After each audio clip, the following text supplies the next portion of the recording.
A very warm welcome to News 9 Live, and we are broadcasting as we almost always do from the Newsfirst studios in Dawson Street in Colombo. My guest today will hopefully provide all the answers surrounding the proposed surcharge tax. Yes, that one. And he's of course a tax expert, well known in the field, and he's right here in the studio with us, Mr. Chandima Rodrigo. Very good evening to you, Mr. Rodrigo. Good evening, Mr. You can call me Faraz.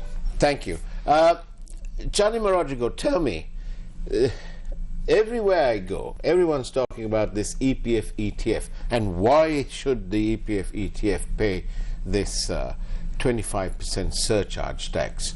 It's a lot of money, and do you think it's been done deliberately, by design, that the Minister of Finance knew all along he was going to do this? What about the political impact, and what about the impact on the people's monies? For us, I think it's accident. I think I feel the lawmaker should have been little more careful. But right now we are not sure whether the politicians put the blame to the administrators and whether the politicians really intended. In my opinion, when you read a budget has to be interpreted in the layman's language and put it to the technical language. They use the word company. The word company is interpreted in the Inland Revenue Act. And this particular act said take the reference from the Inland Revenue Act. Inland Revenue Act, the word company's interpretation includes EPF and ETF. But for a layman like you and I, or average person, most of our listeners, a company is a company that is incorporated and managed under the Companies Act. So in my opinion, Finance Minister may have thought that it is the company that he referred to. And another thing that you can see is in the budget speech, he says that his total collection is going to be only 100 billion. So considering the number of companies, 100 billion is anyway collected without EPF and ETF. So it's most likely it was not intended. But it is so sad for us. This particular Surcharge Act has only 6 pages and 7 sections. When you look at that, there seems to be so many discrepancies. Act, when it was done only 7 sections, a person, when they are referring to the interpretation, the company's interpretation of the Inland Revenue Act, without waiting for public to oppose, they should have checked it then and there and realize EPF and ETF is there. Will come under that ambit. Yes. So it's no use to say that this was done in 2017 Act. The 2006 Act did not have it. Because sorry, now Mr. Rodrigo, just for the benefit of me and all the viewers, the EPF, the proposed 25% surcharge on the EPF ETF funds, is it on the income that those funds receive, that means on hopefully on dividend income, or is it on the fund itself? It is on the income of that particular year if it comes. Right. It's on the income. It's not only on the total income, it's income on that particular year. Yeah. So that would necessarily mean sort of on dividends, basically. On interest income that they receive. And interest income. Yes. The dividends income, interest income, or whatever the other income. This is not on sort of unrealized gains or realized gains, or it's maybe unrealized gains if they've sold in between. No, it would be mostly realized because it refers to taxable income. Okay. So the word taxable income is defined. Taxable income would be with the realized gains. I wonder if the Republic, the sovereign, the people out there, realize that their money is being somehow taxed again. Well, that's a tricky question. Money is taxed more than once anyway. Right. So it's a case that EPF, ETF, if you are referring to EPF, ETF, we always give a benefit and tax at a lower rate. So EPF and ETF, I personally feel it should not have been there. Right.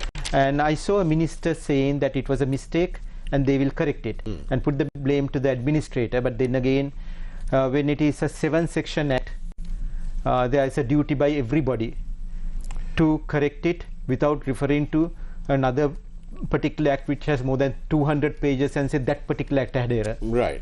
Now then, someone suggesting, thank you by the way for your questions sent by SMS to 0772 300 305, card on the screen now, almost. Someone suggesting that 25% of the EPF fund is worth about 65 billion rupees. Is that the kind of money that they may be able to collect? I'm sorry, I don't have access to idea. Though I'm a tax person, I don't have the access to that. The figures of the money that EPF makes. All right. Let's sort of go on to the next part of this thing, which is the potential discriminatory nature of the proposed surcharge tax. Now, it appears to me that this is nothing more than, in simple terms, the rich man versus the not so rich man scenario. In this case, the rich man is being told that you're rich if you've produced profits of 2 billion plus, and the government wants you to pay 25% of that. The discriminatory nature of this is that other companies who've made less than 2 billion, so between 1 and 199, they don't pay the surcharge. Neither is there a slab system, suggesting to me that on the face of it, when you test it against the Constitution, there is there's an indication that there is a discriminatory nature about this, and it's unintelligible. What do you say? I 100% agree with you, because any tax, any person who earns less than 2 billion rupees and a person just crosses it will take home less than the person who's just below the 2 billion. So if they wanted to tax, they could have taxed the amount exceeding 2 billion without taxing the total of from 0 to whatever the figure. So in simple terms, if this company made 2.1 billion, yes, they'd have to pay 25% on 2.1 billion. Exactly. All right. So a company that makes 199.99 billion doesn't pay the 25%. Yes. You're so when you minus the 25% from the other lot, they actually end up less than. Yes. That, to me, my simple mind suggests to me that that is a very discriminatory nature of matters going on. Well, I will say it's a very, there's no equity there. It's certainly smacks of a lack of equity. The total lack of equity. And of course, this is where the bastion of last hope for us Sri Lankans, also mostly known as the Supreme Court, may have their work cut out. Because I'm sure, judging by the amount of feedback one gets out and about in town and so on, the public are concerned. Yes. Corporate Sri Lanka are doubly concerned. But just very quickly, Mr. Rodrigo, when governments impose these so-called one-off taxes, they're actually regular taxes. Because yes, the last time too they said there was a special gains tax, one-off. Ranil said it was a one-off. Men was very sorry I had to do that. But you know, same. These lot are saying it's a surcharge tax. But when you impose these almost offensive taxes, what does it do to the growth of the economy, the growth of these companies? One, you loses the investor confidence. Right. When you keep on introducing taxes, which is retrospective, and call it one-off taxes, people who want to invest in our country loses confidence in investing, because this profit was declared. People would like to see a progressive tax where you can plan your taxes and you pay accordingly. And some of this money, the first tax that came on the same ruling, same way came for 2013 as super gain tax, and this one as surcharge tax, which was both charged on the previous income. Where certain distribution would have happened, certain amount of investments would have happened, so there would have been a cash shortage for them even to pay the taxes. Is taxation a little bit like the Sardale and the Robin Hood story? You know, you rob the rich to pay the poor? Well, that's a total misinterpretation. Ah. Robin Hood never robbed the rich. He robbed the state and gave it to the taxpayer. Okay. What did Sardale do? All right, well, that's good. That's a good idea. Okay, but Robin Hood took from the state. Yes, from the king. And gave it to the people whom he taxed. Whom he taxed? The king taxed. Oh, I see. So he redistributed the tax money. But we don't have a kingdom. We have a republic here. We can't be doing things like that, can we? Now then, there is further apparent discrimination, and that is this. When a company is they're deemed to be rich if you've made $2 billion and more. All right, it's only $10 million, by the way, but you know they reckon it's big money. So if there are group companies, apparently there's an anomaly in that the losses of group companies cannot be discounted and set off against the group profits. Yes. Is this normal practice? It is not. But then again, I think this may be yet another mistake on this statute. When I want to look at this statute, I always look at the super gain tax statute, rather Finance Act number 10, which introduced the super gain tax. Yeah. So super gain tax, we spoke about net profit before tax in deciding whether you fall into the threshold. Right. So when you look at the net profit before tax of a group, you give the due credit to the losses. Now, to make it simple, if one company makes 1 billion profit, and if it has 3 companies, the other company make 1.2 billion profit, and then the third company makes 1 billion loss, your profit, consolidated profit, is only 1.5. So on the first act, they allow the consolidation, so you did not come to tax.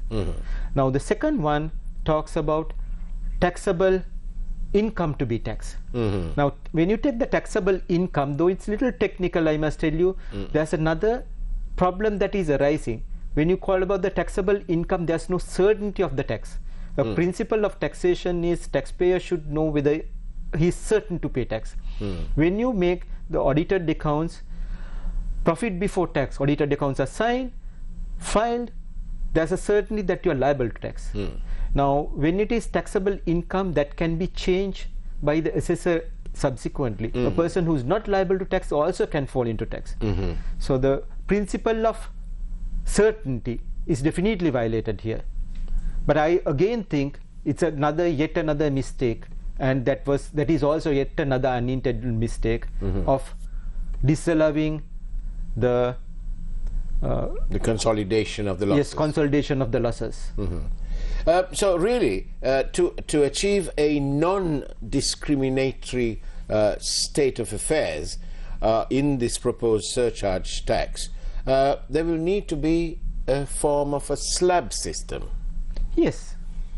So that now, if I move from the surcharge tax altogether, why are we having this problem? Primarily, our tax revenue has come down. Yes. We did some corrections. We did some benefits in January 2000. We increased the tax thresholds, reduced the VAT. We increased the tax exempt amounts and cost the Treasury approximately 600 billion. We lost a lot of income to the government. Earlier, the tax threshold was 50,000 a month, which went to substantially higher amounts, and more benefits were given, more qualifying payments were given, more reliefs were given. So all that we are taking from selected few people. I think we may be able to come later, and these few people may be the best compliant taxpayers in the country. So it's almost like your thank you for generating income, providing employment and providing for opportunity. Your thank you is to be hit with a 25% surcharge on the taxes that you made. On that note, let's go for a quick break, shall we? And we'll see you on the other side.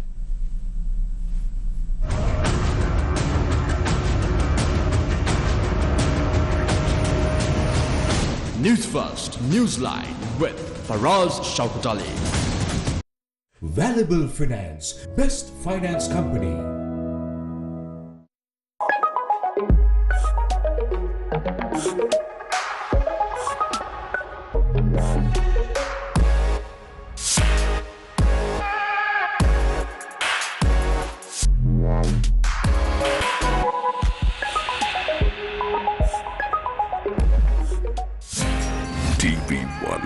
රැස්වීදෙන ජීවිතේ. Civil activist Shehan Malaka arrested. Who is behind the attack on journalist Chamudita Samaravikrama's house? Doctor produced in court over suspicion of planting hand grenade at church. Talks with authorities fail. Health trade unions hold protest in Colombo Fort. Will the government revise the surcharge tax? How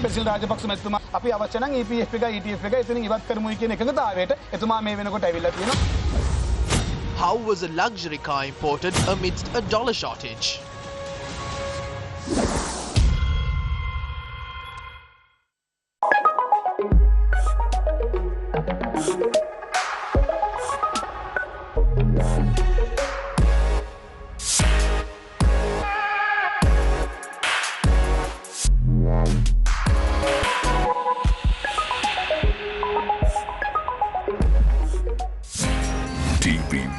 රැස්වීදෙන ජීවිතේ.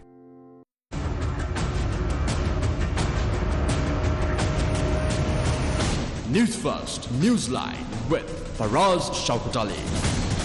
And very good evening and again and welcome to Newsline Live. I'm in conversation with tax expert Mr. Chandima Rodrigo. I nearly said we're recording, but he hasn't been on the program for long enough. Now then, Mr. Rodrigo, isn't there, because Sri Lanka's constitution provides for equality before the law of everyone in Sri Lanka, and that applies to body corporates as well. Yes. Isn't there a legitimate expectation in the minds of the citizens, the sovereign, the people of the country, that there will be fair play and equitable lifestyle and so on? And so in terms of that, what possesses a government to come in and bring what appears to me to be an ill thought out plan to raise 100 billion? And what does this do to companies that are forced to pay this money? There'll be some companies, going back to this group scenario, there'll be loss-making companies who are then having to find the money to give their contribution towards the surcharge tax. They might go out of business. Loss-making companies, as per the interpretation, will not have to pay. Okay. But to calculate the total liability, they will not. Yeah, but what should technically happen is, if the loss-making company is there, they have to consider the loss, not to consider the loss as zero. Right now, the loss may be considered as zero. That creates inequity. What message does that send to the potential investor in Sri Lanka, a foreign investor? Surely they'll get put off if they're not fair. They'll look at that and say, hang on, what's going on? We don't do this in our country or wherever. Yeah. It is very tricky, because when a group of companies keep on investing to a new venture, new company, there's a probability for few years that it will make losses if that due credit is not given. Yeah. And then when you take as a total group, yes, total group's total profit may not be sufficient to pay this 25%. Right. Do you really think that they made a mistake like this? That the law of the guys drawing it up made a mistake? Well, it's very unprofessional if it tells a mistake. Well, it's like this. I see mistakes from the beginning to end. Right. The budget speech talks about 25%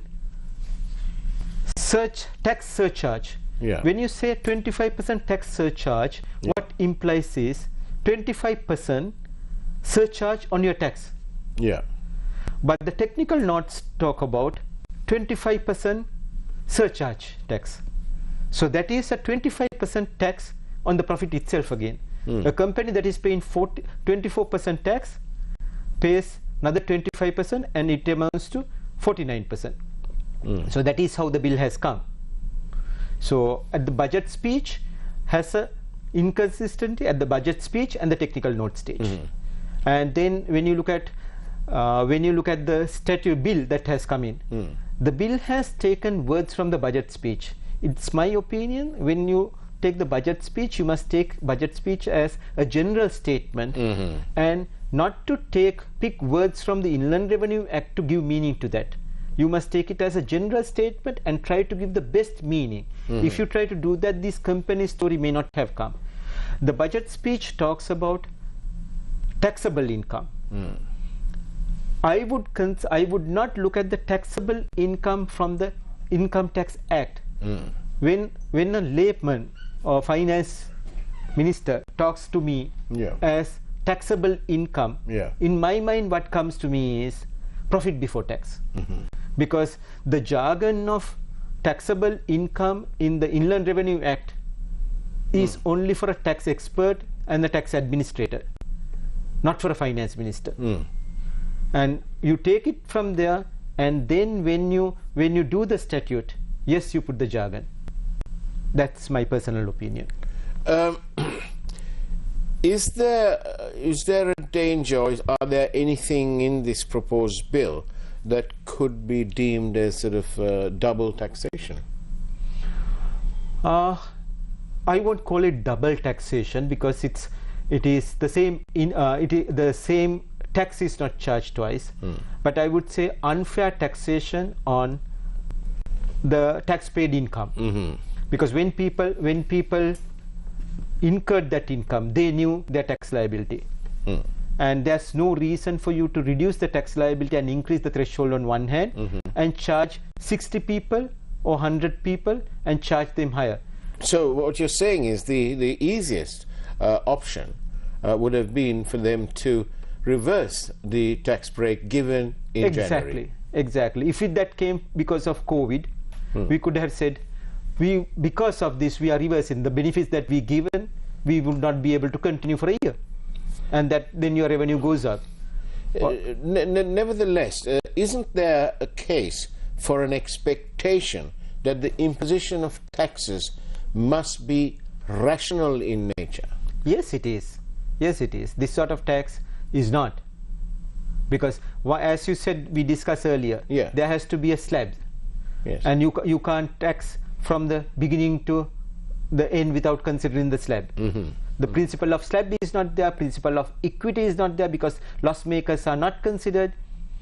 And even for EPF, though people are considered only on their income, they also should know EPF is a big investor in the stock market. So the big companies being hit with these taxes means there would be less distribution as dividends, which again would turn the EPF. There's nothing saying that you hit the big boys. It hits everybody.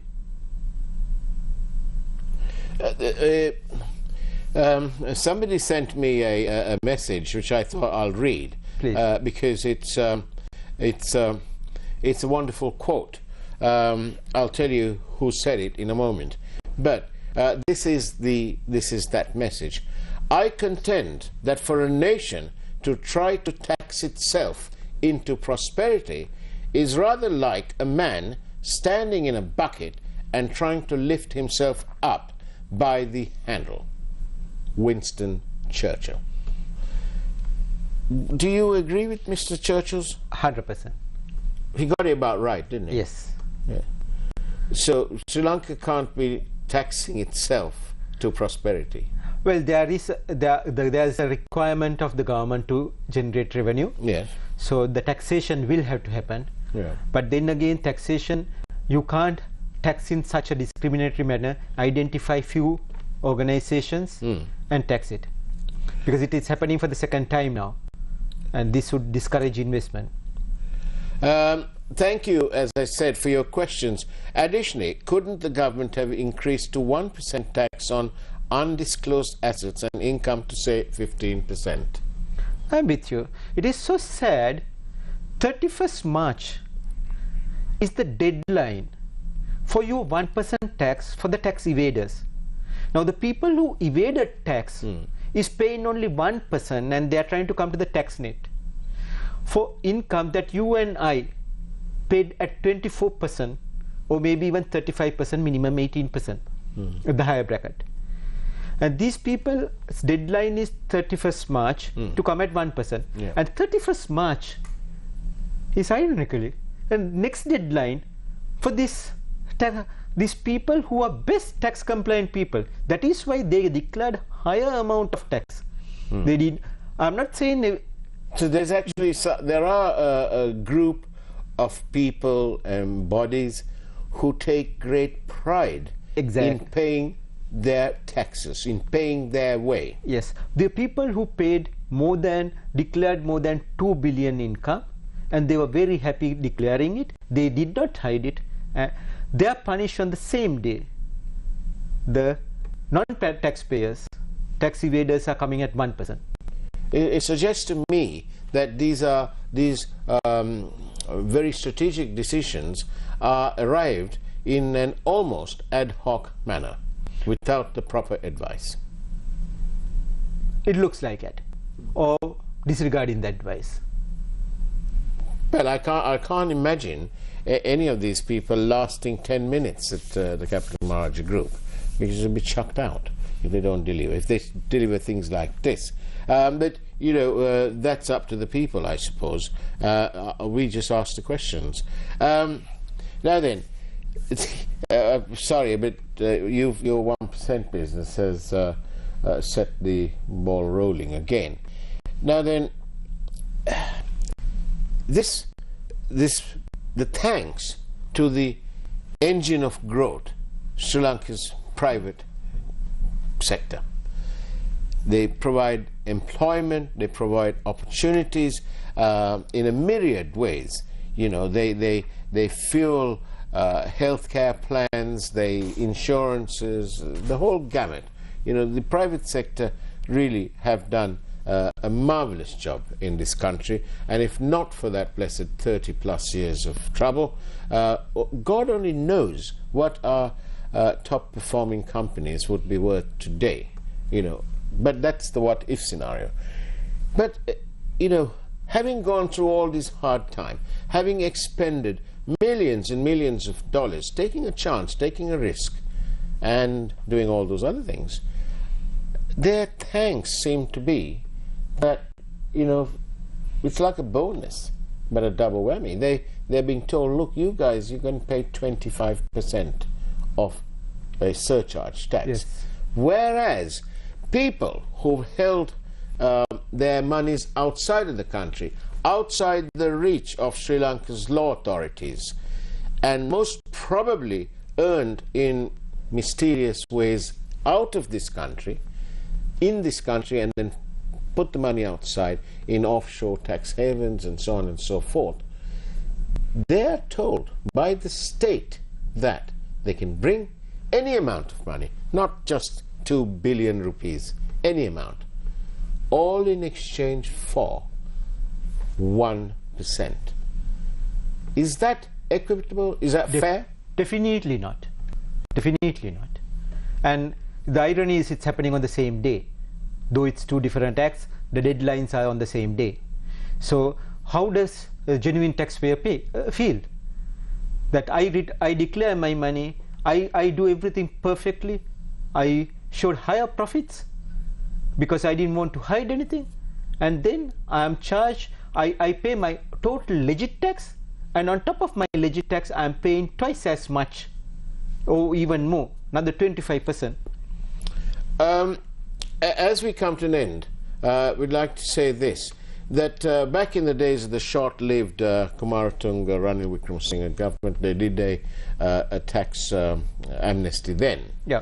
And in a FR case, Chief Justice Saratan Silva sort of commented on that and found various flaws in that act, which is passed into law. So he couldn't do anything about it. It took another government to come in and to repeal that.